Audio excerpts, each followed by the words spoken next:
sibabize umuntu ozosimotivate hale bazalwane le ndoda le yafika lapha yathi manje mawuvuka ekuseni you must feel motivated. Glory to Jesus. You must feel motivated. Kumele uhlale uthi this is my day. I'm gonna change things. I'm gonna go out in the marketplace. Abantu they will listen to me. Everything will go my way. What let every day. Amen. Ngaba nenkinga mina ke bazalwane. Hale bazalwane. Ngoba phela kunalento uma umuntu awuvuki njalo unalento ukuthi namhlanje ngiyabagena. Hallelujah. Glory to Jesus. Hallelujah. Asembanale ke ukuthi manje le ndoda le mighty every single day mele mangivuka ngibe motivated ngisho ukuthi when I go into the marketplace I am going to talk to people.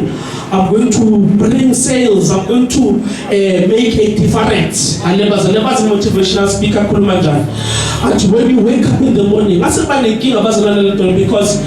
in a realistic world, that is not really realistic. Kuna malanga la uvuka khona ube ngazathi awufuni ukuya emsebenzini.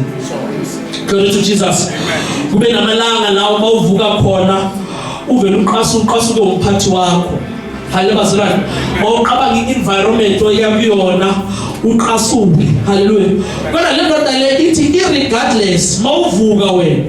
Vele uthi namhlanje it is the day. Why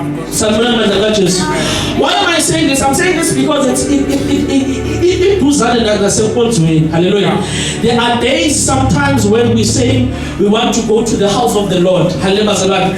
And our bodies, they will be against that. Glory to Jesus. Uzizwe umzimba wakho ukuthi namhlanje angikhanuki ubuya enkonzweni. Hallelujah.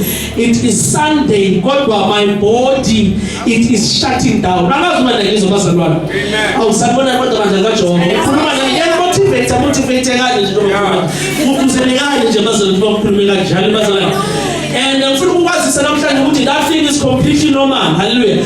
There are days when we're going to wake up and you're going to feel like you do not want to do anything. Hallelujah bazalwane. But thina ke kunalento esiphiwe yona siphiwe amandla bazalwane. Hallelujah bazalwane. uJehova siphiwe yini bazalwane amandla. So ufuna ukutshela ukuthi there is nothing wrong with you uma uvuka ngelinye ilanga ubona ngathi awufuni ukwenza niks. Ufuna ukuhamba kancane noma uze ukwenze ufika ngathi mawufika lapha egateini sengazathi ungajika. Hallelujah bazalwane. There is nothing wrong ngawe. Hayi ukuthi uyakula. Hallelujah bazalwane. 100% right. Hallelujah. This thing it's normal. Glory to Jesus. Kodwa kuwena uma usuku uKristu Jesu siphiwa amandla of breaking through. Sanibona ni motivatekile. Amen. Ngiyabonga sengiqedile thingene uJumayeli ngiyabazalwane. Hallelujah. I said bazalwane Chronicles. Hallelujah. 2 Chronicles chapter number 34. Hallelujah. 2 Chronicles chapter number 34. We have 25 minutes. Hallelujah. Glory to Jesus. Motivator. Don't put my laugh. Uzabe motivated. Igama lika Jesu. 34. Yes, verse number 1. My motivation.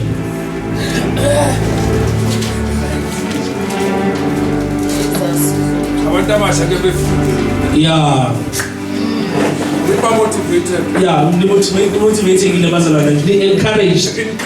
Our bazalwane. Angike moyeni. I'm going to read. Ukhuluma nje kahle bazalwane. Angike moyeni basiza bafundisi bazokhuluma. Hallelujah. Kodwa ke ufuna sindlule la masinye. Ukhona 34 verse number 1. Thank you Jesus. Oh, Lord, thank you Jesus akafundi.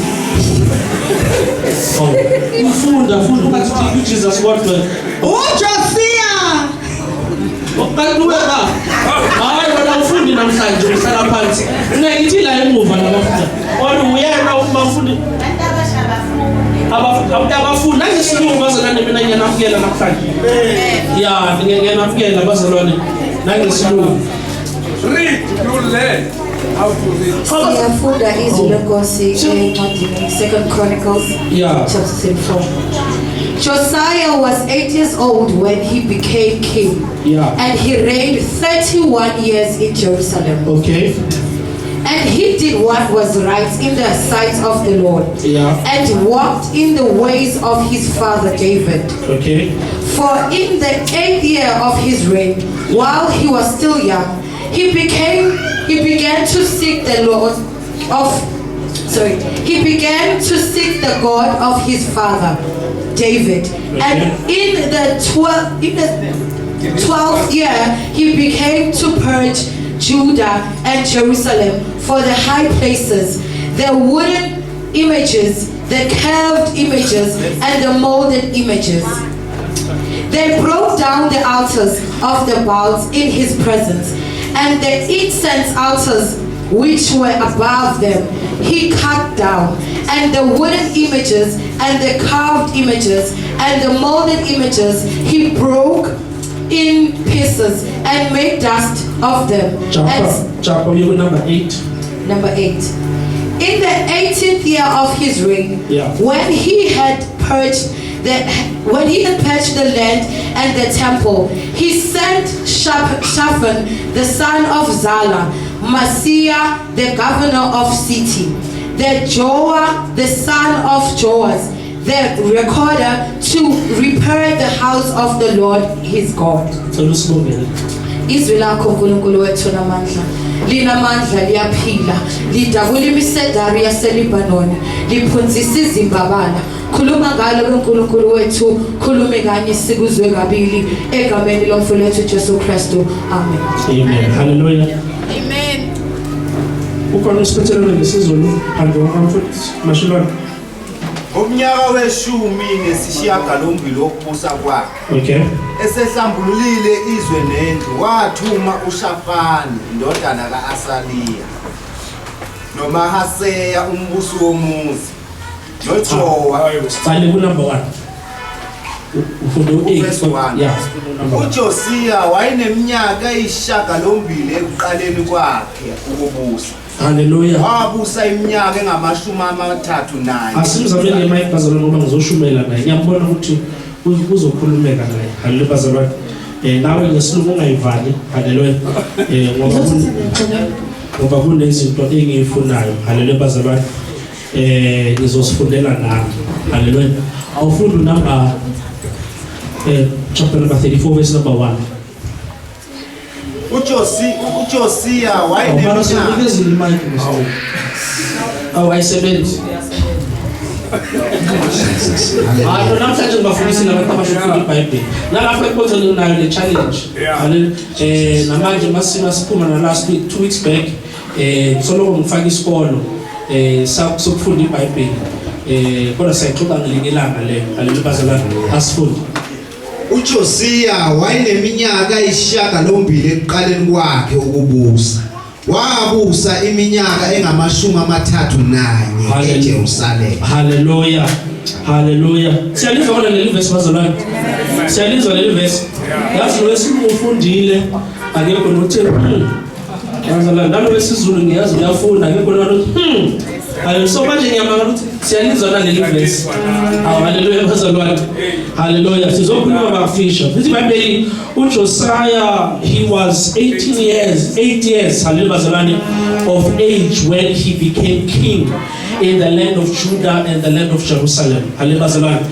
That is clear ithina ukuthi this he was a very young person. He was at the age of 8. Hallelujah.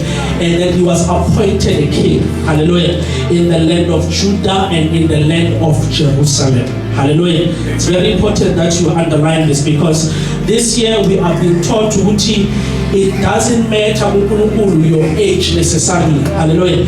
Even Timothy, he was appointed as a pastor at a very young age. Hallelujah. When we read about Timothy, we see he became umfundisi at a very young age. Glory to Jesus. So Josiah is one of the kings that was appointed a king at a young age. wenza okulungile emehlweni kaJehova. Did I believe this person Josiah, he did what was good in the eyes of the hallelujah. He was 8, hallelujah, but irregardless his age did not make him qualify. Majority of the times we want to do good when we must hallelujah. But the Bible here it says Josiah, he was 8 years of age, but he did good in the eyes of the Lord. Josiah wayenza kahle, hallelujah. Irregardless ukuthi bekamqane bakhona abantu abadala, kodwa emehlweni kaNkulunkulu wayenza kahle. Akazi mina ngizomandla kaJehova. Ngiyavutha la khona ngiyashisa ngizibheke. Hallelujah. Ngoba leli verse bazona lithi uJosiah bekamqane kodwa emehlweni kaNkulunkulu wayenza kahle. Hallelujah. Ake uyibheke namhlanje ukuthi wena njengoba kule age okuyona, hallelujah, wenza njani emehlweni kaNkulunkulu. Hallelujah. Josiah iBhayibheli lithi bekamqane kodwa emehlweni kaNkulunkulu beyenza. Wena uyibheke namhlanje una 18, una 10, una 21, una 25, una 30, una 35, una 40, kodwa emehlweni kaNkulunkulu still awenzi kahle. Akazomana ngizomandla kaJehova, akazomana ngizobazalwane. Okusho ukuthi le nto kwenza kahle singabantu abasha ayibhekana ukuthi wena ube mqane noma ube mdala noma ube ku certain age. Hallelujah. As long as uNkulunkulu, hallelujah, we need to do good. Akazomana ngizobazalwane. As long as uKristu Jesu kumele senze kahle. Abeka mfethu. Wahamba ngezindlela zikaDavide uyise. Hallelujah. The Bible says this person wahamba ngendlela zikaDavide uyise. Another version it says he followed his ancestor David. In the NLT version by Peter, he followed his ancestor. Hallelujah. David. Now this thing is important. Kwafika kimi nokuthi kusho ukuthi this person uJosiah nanoma ungafuna ama chapters angale ngaphezulu kusho ukuthi ubaba wakhe nomkhulu wakhe nomkhulu kamkhulu wakhe yes, and each generation mangibuyela kuyona it's about 14 year old ama generation now after uDavid bonke bamiyeka uNkulunkulu. Hallelujah. Glory to Jesus. Amen. Because masiqhubeka nayo lapha phansi ithitsane ngikhuluma, because masiqhubeka nayo lapha phansi iveza ukuthi in the land there were many idols. Yeah. Glory to Jesus. In the land kusekwele ama idols amaningi. Glory to Jesus. So he then opted, he decided ukuthi mina I'm going to follow what my ancestor David he has done. Okusho ukuthi kwi-lineage bazalwane yabantwana bakaNkulunkulu noma kwi-lineage yakho one way or another there is there will always be someone omkholwayo uNkulunkulu. Ngicela ukuthi ningizwe kahle. Hallelujah bazalwane. Kwi-lineage yakho yabana ngobeni isibo. Hallelujah. Kwi-lineage yakangobeni ukhona umuntu before me, before my father owayemkholwa uNkulunkulu. Glory to Jesus. Amen. Why am I saying this? I'm saying this because I am very moved and touched because in this generation bazalwane kunabantu abathi mina ngiye esontweni ngifuna ukuthi umkhulu wami ayongithandazela. Hallelujah. Noma ngifuna ukuya ekhaya umkhulu wami angangithandazela ngiyazi ukuthi into zami zizovuleka. Hallelujah. Bese bona bangangithandazi ba expect ukuthi umkhulu wabo abathandazele. Hallelujah. Ngiyacela ngimamelelisisi ane abakhuleki bona bafuna ukuthi umkhulu wabo abakhulekele baze bavele lento ukuthi isonto bathi mina ngihlulele something to that effect. But I did not abandon the church. I did not abandon God, but I have abandoned the church. We are in that type of generation that people abantu abasha basafuna ukuze konke ngiyabona ukuthi thina sikhona but abanye abafuna ukuze konke bathi bona bahlukananga noNkulunkulu bahlukanene nesondo. Haleluya. Ngoba isondo yilona elibalimazile. Bese bakhohlwa ukuthi njengoba ugogo wabo noma yekuyena ayobathandazela naye ugogo wabo before aba ugogo akwazi ukuthandaza wabele ukuthi afundiswe ukuthandaza. Akazi manje zongizwa. Hallelujah. Hallelujah. Wabele ukuthi afundiswe ukukhuleka. Hallelujah.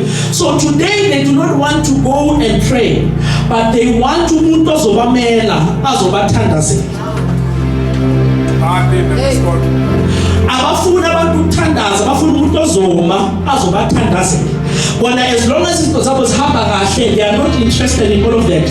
Bazoza bazoletha izinto ezitangible, balethe igrocer ekhaya. Hallelujah. But bona bafuna uNkulunkulu, bafuna ama results where ugogo ayithandazeli. Angazo manizongizwa kanjalo. IBhayibheli lithi Josiah then he decided ukuthi he is going to do what his ancestor David did. Asqhubeke asikise mfethu. Today number 3. Ngomnyaka wesishiyagalombili wokubusa kwakhe. Yeah. Esengumfana wokuqala ukufuna uNkulunkulu kaDavide uyise. Yeah. Ngomnyaka we-12 waqala ukuhlambulula uJuda neJerusalem. The Bible says in the 8th year of him reigning, in the 8th year of him being a king. Hallelujah. Hallelujah. Yes, thank you, Bishop. Hallelujah. In the 8th year, makaseka inkosi. Then he decided, hallelujah, ukumele ukuthi uhamba nenkosi, ufuna unkosi, ufuna ubuso benkosi, ufuna uNkulunkulu wakaDavid. Glory to Jesus. The Bible says that he began to seek the face of the Lord. Hallelujah. And he began to seek David himself. Hallelujah. And as he was doing that, the Bible then teaches us he then said he's about to demolish zonke izinto ezikhona wonke ama-altar akhona. This person is young, bazalwane.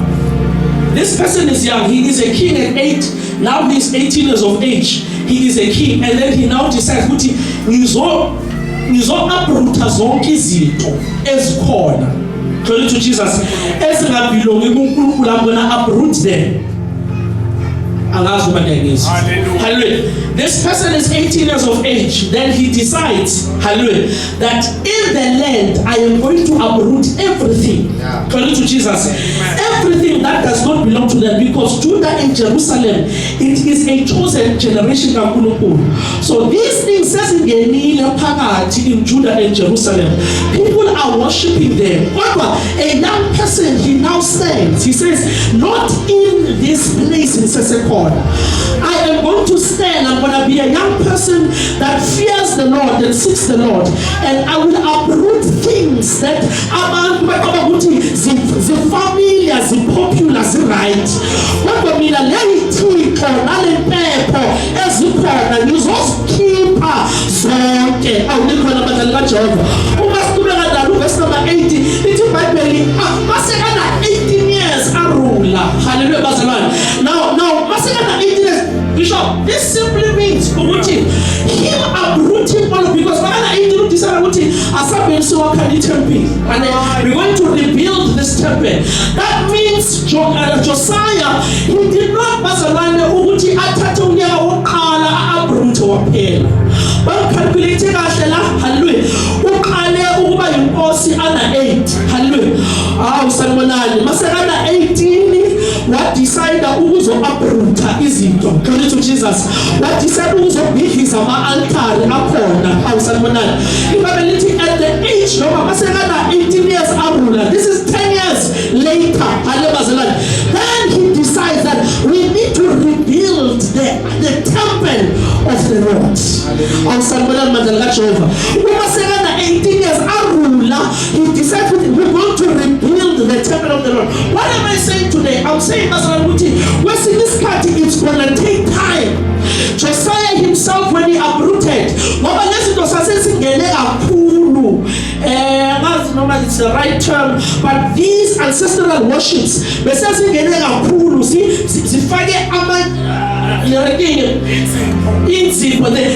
roots they have spread. Glory to Jesus. So it took him 10 years to uproot before he can rebuild. Glory to Jesus. It took him 10 years to uproot before he can rebuild the temple of the Lord. Hallelujah. What am I saying to you, young person, today? I'm saying sometimes it might take us a long time. It might take us 10 years to take out izinto common in our family. Izinto in our family. But we cannot rebuild up until Sikhipa Sukamu.